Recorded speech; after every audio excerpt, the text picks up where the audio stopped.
You know, when I was a kid, we used to have a lot of those kind of dingy, old gun shops where the old guys would sit around and just talk about guns all day long. And it was always covered in dust. It was, a little bit unsanitary, but it was really cool because they had awesome old relics, old bayonets, old scopes, old rifles, old ammunition. You could find cowboy stuff, World War II stuff. It was like this treasure search. Those were the cool old days, and there's not a lot of those gun shops left anymore. There's a handful here and there, and when you find one, here's one of the items that I recommend looking for. This is an old Weaver K scope, and a lot of people will see one of these and just not even glance at it. If you don't know what it is, people won't even give it the time of day. And then those who do mostly only look through this scope if they've inherited a rifle from a grandfather or father, and it's been passed down, and they look through the scope and they say, I can't see anything. It's dark, it's foggy. Why should I waste my time with this? And what they'll do is they'll take the rifle, give it to a gunsmith, have the scope switched out with a new scope, maybe even a Tasco, or a Simmons or a Bushnell, and something that's just an atrocity to trade one of these for. This is an old Weaver K-scope. And the old Weaver started production in 1947 and ran it clear into the mid-80s. But this particular model, just a plain 4-power K4 scope, or the El Paso, ran in production from 1947 to the mid-1950s. Awesome scope. Always on zero. Has set screws. Never misses. Not shock proof. Not nitrogen filled. Or fog proof or any of that. But it's an old scope. But why do I love these so much? And why do other people love them so much? So let me first go into something. When you find one of these in a gun store, they're worthless. 20 bucks. You can pick these up for like 20 bucks. But here's the thing. This was one of the first sniper scopes the U.S. government was putting on their rifles. It's a great scope. Highly underestimated. In the early history of this country, the only time you could really get a scope on a rifle, period, was a German-made scope. Extremely expensive, extremely hard to get your hands on. Then these came out. The simple Weaver 4-powers. When people look through them, they're blurry or foggy, and that's because you would get moisture and residue buildup inside the scope, and it would end up causing a buildup on the inside of the glass and on the outside. So people just don't even waste their time with it. But I'm going to show you how to bring one of these back to life.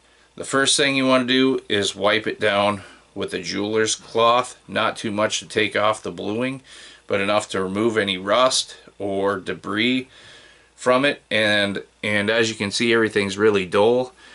And I'm going to wipe this down, and that will be step number 1.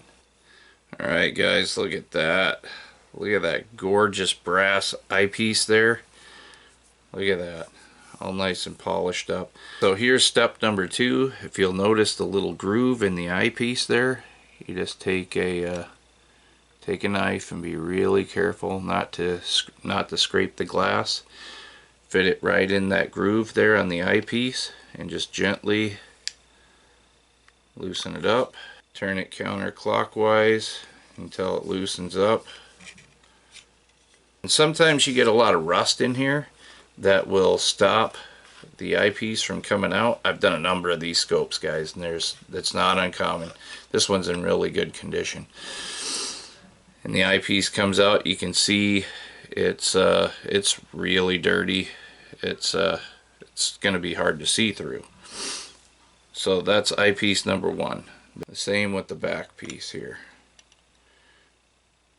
We'll just gently turn it till it comes loose. This predates nitrogen filled tubes. So just take that right off of there. Now there's the glass that goes closest to your eye. Really blurry, really foggy. You know, years and years of soot and buildup, grime, grease, all kinds of water concentration settling on there. And that will expose another piece of glass. And this one's in really good condition, guys. The threading is in great condition. It hasn't been bent or abused or left out in the elements to rust. It's kind of rare to find one in this good a condition. Okay, and that will expose another piece of glass on both sides. Now before I get into cleaning the glass, I'll so I've cleaned the tube pretty thoroughly, as you can tell. So I will put a little liquid bluing on here, and I'll kind of go through and just kind of gently put a thin layer of liquid bluing on here to darken it up and protect it. This is just like general maintenance type stuff, guys, and this really helps to go over any areas that have been rusted after you've removed the rust and there's maybe a little pitting in here.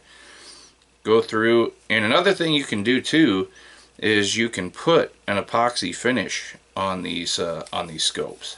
Oh, and you can see I've got rust coming off it as I'm wiping it. So there is a thin layer of rust on there that doesn't appear to the naked eye. And I'll use the dry part of the towel to kind of even it out. And it creates kind of a dull, ugly finish when you do this, but what we'll do is we're going to put some oil on it, because the bluing will actually cause a little bit of rusting. But what we're going to do is we're going to go through and we're going to put a thin layer of gun oil on it after we're done, and then we're going to polish it up. Okay, after that, guys, I've got these wipes for, they're real similar to the kind you would use to clean the screens on your phones. So I'll take the wipes and I'll go through and very thoroughly clean the glass. Oh wow. Yeah, that's coming very clean very quickly. That's nice. And it's a special cloth that is not meant to be abrasive, so it will not put micro scratches on the glass that you wouldn't see or notice unless you were looking through the glass itself. Okay, that's better, but we can do better than that, because so let's clean it one more time, because I still am not getting the kind of clarity I want out of it yet. I know it can do better than this. So I'm going over it a second time, because I know how clear this glass is and I know the quality of it. It's really thick glass. It's really awesome. Really high quality old glass. Some of this glass, there we go. Let's do it one more. There we go. That's better. That's better. That's the clarity I was hoping for right there. All right. Yeah, buddy. Look at that. Oh, that's nice. Look at that. That is nice. That's much better. Much better. There's 80 years. There could be 80 years of soot on this glass, on the inside and out. So it takes some effort to get that much junk off of this glass. I don't know if you guys can see that, but that's quite a bit of soot coming off of that glass. That's why you have to go over it a couple times. The whole pack of these is $1 at the dollar store, so they're cheap. So don't even worry about using a whole bunch of them. Okay guys, now we're getting into the inner glass. Okay, and just stick your finger all the way in there really get all that 80 years of buildup out of that glass. Okay. And then something else you can do is you can take a lens pen. It's got a brush and a cleaner on the other end, and you just go through and brush out any residual dust or linen or anything, or any kind of cloth remains that could be on your glass. Get it in there. Nice. Look at that. That glass just cleaned right up, guys. That's very clear. That's pretty nice. The more I clean it, now that I've got a lot of that soot off, I can see micro scratches from all the years of use. But even despite that, it's still come pretty clean. You know, it's still pretty clear. That's not bad. Okay guys, so before I put the glass back on the scope, I'm going to go through and counteract the rusting effects of the bluing. So I polished off the housing, and I'm going through and putting a light coating of oil on here. Man, I've got soot still coming off of this thing. You can see it just shined right up. Looks like a new scope. Okay guys, now that we've got it all cleaned up, let's put it back together. Is that once you get this thing back together and you want to use it out in the field, it does not gather light like a modern scope. So it demands quite a bit more light, and it's only a 4-power, and it only gives you a narrow field of view, not those big wide open 50mm fields of view. That being said, they're extremely reliable. Love these scopes. Okay, we've got our front piece, and we've got a rear piece. And if you get them mixed up, guys, which I've done before, it doesn't matter, because the front piece of glass is it's a smaller diameter than your back piece of glass, so it's impossible to mix them up. Okay, get it nice and tight. Then when you're putting your rear piece on, put it back as far back as you want to go to lean into the glass on your firearm. You may want to fit it onto your firearm first, and then reverse thread this collar right here, and that will run into the reticle and stop it from moving for your comfort. There you go guys, resurrected back from the dead. It's a very clear piece of glass right there. I can see through the scope again. It's very nice. The other one that I have on my rifle is the old German post hair, because Weaver gave you a couple of options. You didn't just have to have crosshairs. They had mil dots, they had German post hairs, they had regular crosshairs. The regular crosshairs were very fine. So I just found this scope up in the Olympic Peninsula in Washington this week for 20 bucks. People don't want these things. The whole shelf was full of scopes that ranging from 75 to 120 to 500 bucks, and this one, 20 bucks left on the shelf to chuck, to throw away. But I knew what it was, and that's why I grabbed this guy. This is the El Paso Weaver K4. Okay guys, not to be mistaken for the modern Weaver. This is a modern Weaver. It made in China, totally different animal. This not even the same owners of the same company. These are brand new, and they're okay. They're an okay middle of the road scope, but they're no old Weaver. The quality made in the USA, old school scopes. These are okay scopes, don't get me wrong. You can only put them on low powered firearms. The old Weavers you can put on anything, 22s, 44 Magnums, 30, 30s, 30-06s, whatever you want, they'll go on them, and they have set screws, which will make them hold their zero. Awesome scope. This is an old 7.65 1891 Argentine Mauser, and this is another one of those Weaver K scopes I found. I put an epoxy finish on it like I did the entire barrel, because the entire barrel of this rifle was suffering because it was so old, pitted with rust. So I had to resurrect it and protect it somehow. So this has got the German post hair reticle. S&K, love that company.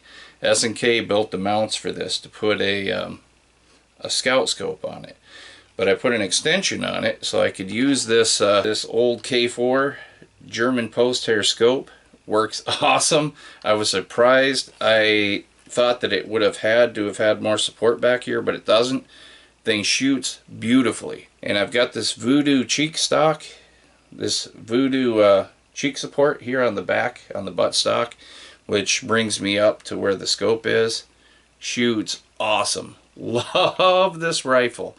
I will take this out in the field at some point and show you guys just how awesome this thing shoots. You don't know what you're missing. You don't know what you've got in your hands until you've tried them. These old K4 Weaver scopes should not be overlooked. I'm telling you. Extremely high quality. They work beautifully in the field. They're simple.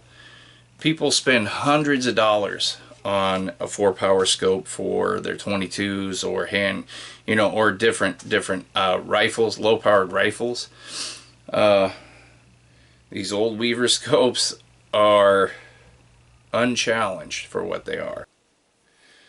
So guys, to end, I just want to say something like this is a very rare find, and it can be resurrected.